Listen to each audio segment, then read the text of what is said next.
The following presentation was recorded at the Menditto Amplification Annex of Maggio Music Center in Brooklyn, New York. Hello, welcome back to the workbench. As promised, I have this 1966 Fender Deluxe Reverb on the workbench once again. I have the reverb module, colloquially known as the reverb tank, connected and on the bench here. And I have the RCA plugs connected to the proper in and out ports on the back of the amplifier as well as on the reverb tank. I also have our foot switch connected, and I have the reverb pedal connected here with the shielded cable side that goes to the foot switch and the vibrato control port connected to the unshielded just single white wire. Also, we have the speaker connected to one of my Menditto 12-inch speaker cabinets that is fitted with a Celestion greenback speaker. I chose this particular cabinet for a very specific reason, and that was because this speaker cable was really easy to get to and it was long enough to make it to the workbench here. So I have had this sitting here for days, and I am still trying to trace down the intermittent crackling and popping sounds that I demonstrated during the last video featuring this amplifier. There it goes.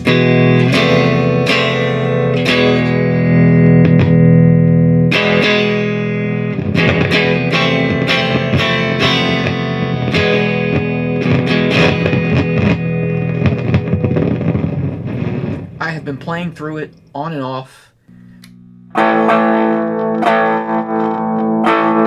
letting it sit and run, probing every component and solder joint, but I just cannot get it to malfunction. It will only malfunction when the chassis is installed in the combo cabinet, and the problem with that is that I cannot keep putting this chassis into and out of that cabinet. Pulling it back out, it rubs against the faceplate here, and the cabinet it's 60 years old. It's old plywood, and it's something's going to break. That Tolex fabric could start delaminating and tearing away the grill cloth. Something is going to break. And also something could break off with the tubes or the transformers. You're just jostling this thing around way too much in and out of the cabinet. It's not worth the trouble. But I have one thing that I have noticed that's going on here. Okay, so the amplifier's on. We are not going to stick our fingers inside of here. Normally, I do not like to talk while I'm working and touching high voltage stuff, but we are going to demonstrate this in real time and make an exception from right now. I was hearing the crackling, the intermittent crackling from the last video and maybe another video as well. I thought it was emanating from this valve 2 position right here, because when I would jiggle the tube, when it was inside the combo cabinet and I was playing, I would reach over there and just start touching things. And when I would jiggle this tube, the popping and crackling would stop. And at one point, the tube kind of cut out. So I'm thinking that something has to be wrong right over here. Well, it just made a little bit of a popping sound. Well, that's me turning the dirty potentiometer, which could also be part of the problem. Just not quite certain. But so I have not been able to replicate, which at the end of the last video where I was demonstrating with the guitar, it would not stop doing it. I have not been able to replicate that crackle in front of my face where I can do this and diagnose it. However, I'm not sure if you can hear that tiny little bit of a ringing sound. almost like I'm playing a very high note on like a xylophone or an electric piano kind of tined sound. But I had done this once before, and I was chasing down so many different crackles and pops and problems that I did not notice that something here is kind of microphonic. And I'm thinking that it is this phase splitter tube here. Yes, I know we can call it a phase inverter tube, but if you look up how the device actually works, you will see, or how vacuum tubes work, or amplifiers, every time you amplify the signal and you send it out of the plate, the anode, you're getting a mirror image opposite phase signal. So each amplifier stage is inverting the signal. Just, that's how it works. So when you get to your phase splitter or inverter, you want to have the wave split so that the trough goes to one power tube and the peak goes to the other power tube. Anyway, so I think that this phase splitter tube, which is a 12AX7, or I guess that's no, that's a 12AT7, which is an ECC 82, I believe. We need to grab one of those. Could try this one. This is a new production tongue sole 12AT7W or 6201. So we're going to shut this down.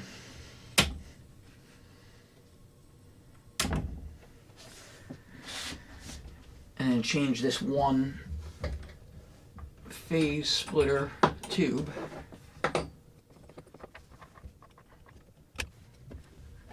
Okay, in here we have a new production. Well, I think that says 2008. I think that means April 2008. Electro Harmonics 12AT7WCEH. So it's not a vintage tube. It's nothing special. Not a bad tube, but it seems like it's gotten microphonic. So we are going to replace that with this one.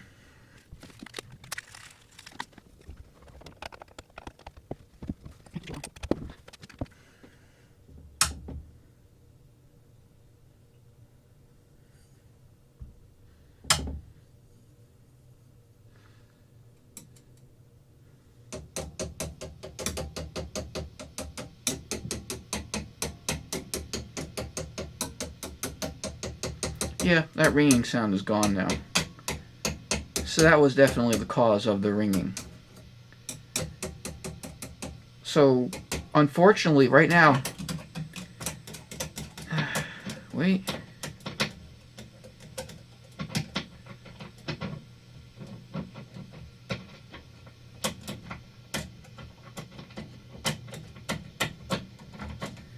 I don't know.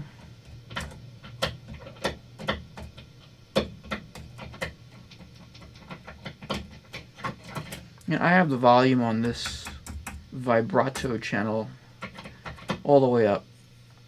Normal channels, you know, it's these, wow.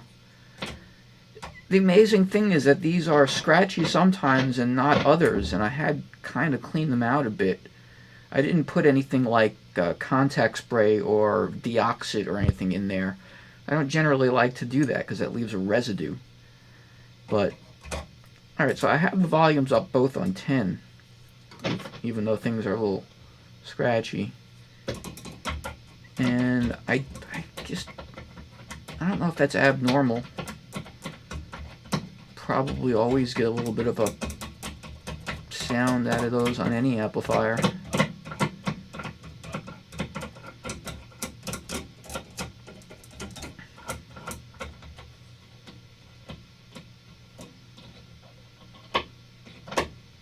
You know, when you have wires that are electrified and running across one another, you know, kind of moving one over the other, I guess it can kind of induce a little bit of an electromagnetic field or interference there and make that sound. So I think that's reasonable.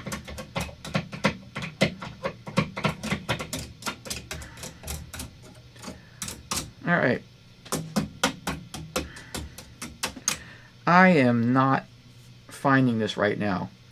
I am going to come up with a way to contain the heat in here while having it in front of a vibrating speaker in very close proximity.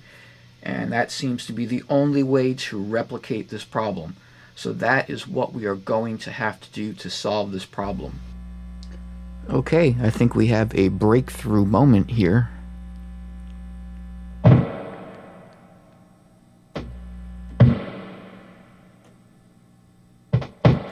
This seems to be the intermittent crackling problem.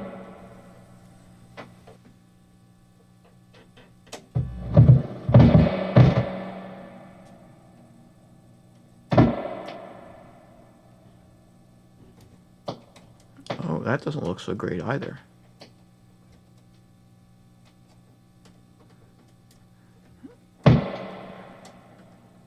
Wait a second.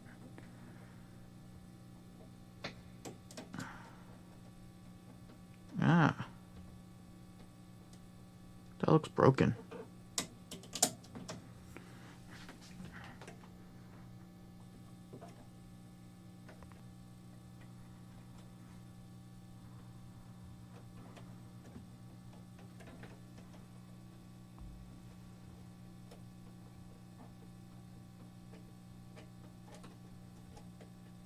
There we go. There it is. It's broken.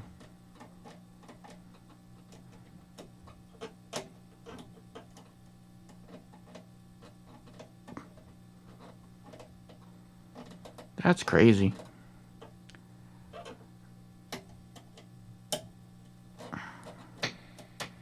Yep. It's that. Right there. We have found our problem. See, it's always better to be patient and then find the definitive answer instead of just doing something rash, like jumping right in and resoldering everything. And that may have solved the problem. That approach may have even led me to find this also, but right here, that seems to be our problem. Finally, after many hours of observation, of cool down and warm up cycles and playing it at different volumes and trying different features, I engaged the tremolo circuit and I was about to start experimenting with maybe some background music I was going to record, maybe for some grand presentation involving this, but here we go. That is the sound that we were hearing, and now I have been able to definitively replicate and determine that this is the problem. So now we need to keep this amplifier as original as possible. We're not even going to clean up some of this, we'll call it patina, because that might cause even more problems. So I'm going to lower the volume now. Turn this off. I am going to add a little bit of solder to this, and then I'm going to take my solder sucker and remove it. Might rinse and repeat, and then we will just try to make a little bit longer of a lead here, and then clean that up a little bit, and then try to put it back together as securely as possible, but I don't want to make it look any different than what was done originally, which, as you could see, is really not great. I mean, they didn't clean anything after leaving all this solder and rosin flux everywhere. And well, let's get to work. Okay, we will turn our soldering iron on.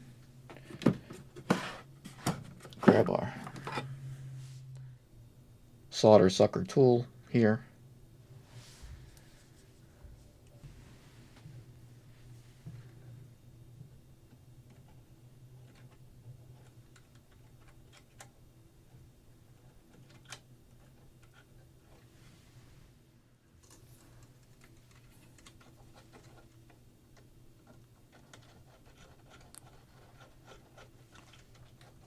Now I'm going to really heat it up.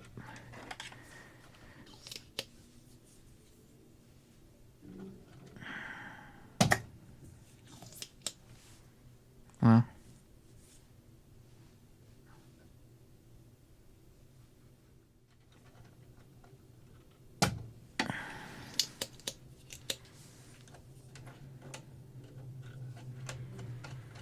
you see how nice and clean? Now,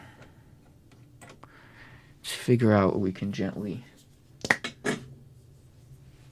do to get a little bit more insulation off of that wire.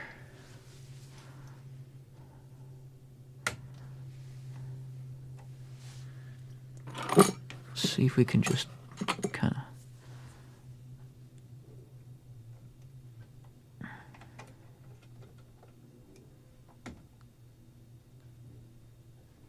yeah, it kind of worked.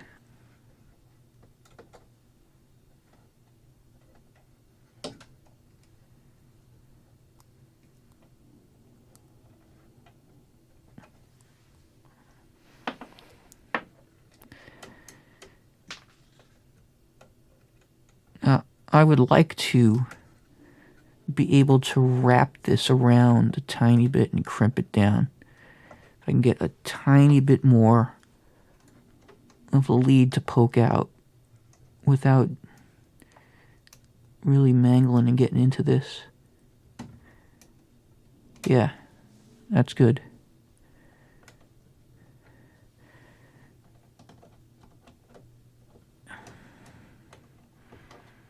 If I could get that to just fold over without anything breaking, I think that will work. Be a nice solder connection there. There's a little bit of insulation left still, kind of in the way.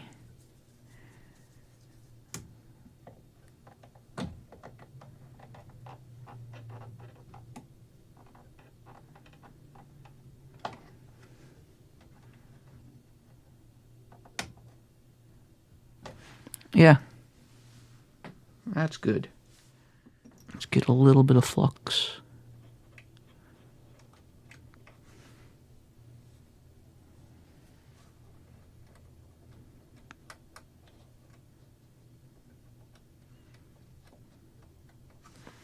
It's really all you need, just a tiny little bit of flux there.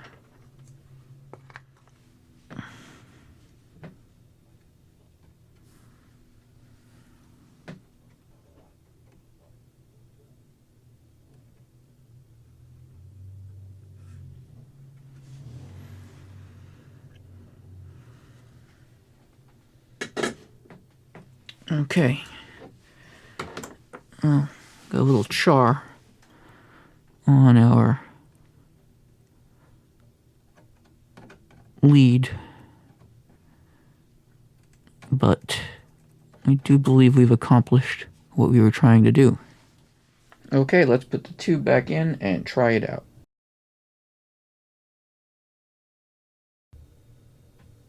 Okay, we have repaired the bad solder joint, and I believe that's the cathode. No, it is not. We have plate, grid, cathode, heater, plate, grid. That was the grid of this second tube, valve 2. So we have repaired the bad solder joint on the grid. I was successfully able to pick away most of the char, and it looks, well, it's still too nice and shiny of a solder joint with too much care put into it. You see, Fender went with the manufacturing method of poke it through and then solder it and then hope for the best. But I do not subscribe to that method. I like to, wrap the wire around and give it a nice firm crimp so that there's a mechanical connection, and then you solder it, because that's the right way to do things. But when you're trying to make amplifiers as quickly and cheaply as possible, and we haven't started using printed circuit boards and solder baths yet, this is what you would do with this eyelet board construction. And look at this thing now. You see how warped everything is? So I got pretty lucky here that we don't have more bad solder joints down over here on the eyelet board, but this was relatively easy to remedy without putting too much heat into other components that will not be happy about it. So let's turn this on, and let's see if we have finally gotten rid of all of the annoying sounds and noises and humming and buzzing and popping and crackling and cutting in and out.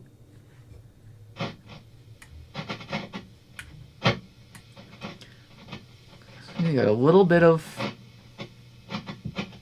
sound from the volume potentiometers, but it's pretty damn good now. But we have no more microphonics, right? We still have a little bit of the sound, like we were saying previously, that seems reasonable when you have the volume up on an amplifier and you touch. I guess this is the plate from this tube. No, that's the grid also. So this is the plate, grid. This is the other grid. Yeah. I guess it's pretty reasonable that you start poking around on all this while it's electrified. Makes a little bit of noise, but it's not making those crackly noises anymore. And we were getting a little bit of that before. So, before we induce more problems, we have solved all of our problems. And as you can see, this did not happen without a lot of patience and a lot of warming it up and letting it cool down and playing it and constantly poking around until it finally broke free. Because a cold solder joint can hold the wire on there nicely, but it's not actually bonding. There's a physical bond. It's not quite a weld, but the metals are kind of converging.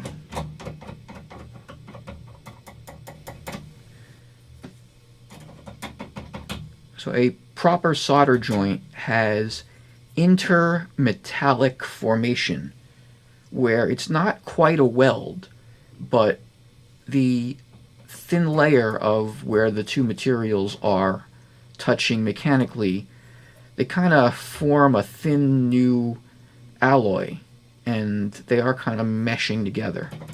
So when you have a cold solder joint, that process has not completed, and you do not have that intermetallic kind of bonding happening. You're just kind of molding molten metal around another piece of metal, and then eventually, if you mess around with it enough, like I did here, it breaks free, and then you realize that That was probably from the factory, never a good solder joint to begin with.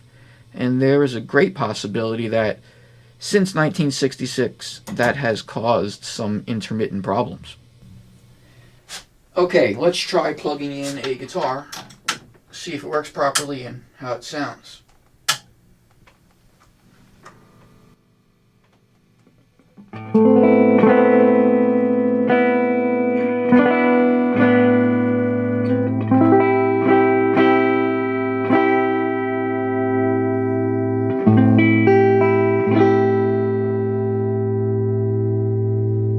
That's our normal channel. Sounds perfectly fine.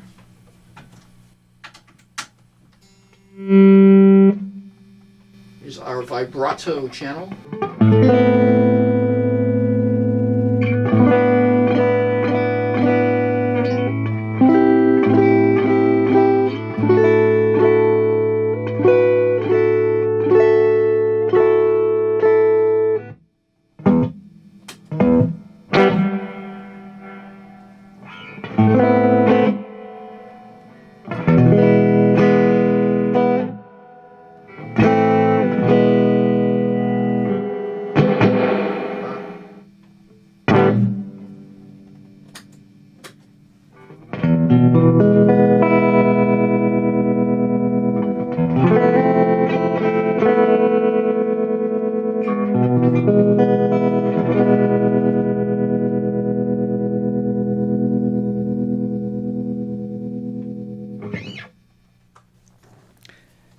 To be honest with you, this is a very unexpected conclusion to this installment of our 1966 Fender Deluxe Reverb refurbishment project series.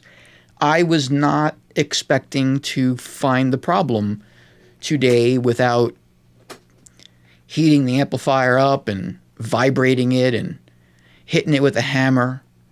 But, I have so many more things to show you. We will save that for the next episode. Please like this video and subscribe to our channel. Leave a comment below if you have any thoughts that you would like to share. Feel free to write us an email or give us a call at the store if you have any amplifiers or instruments that need repair. Thank you for watching. See you soon.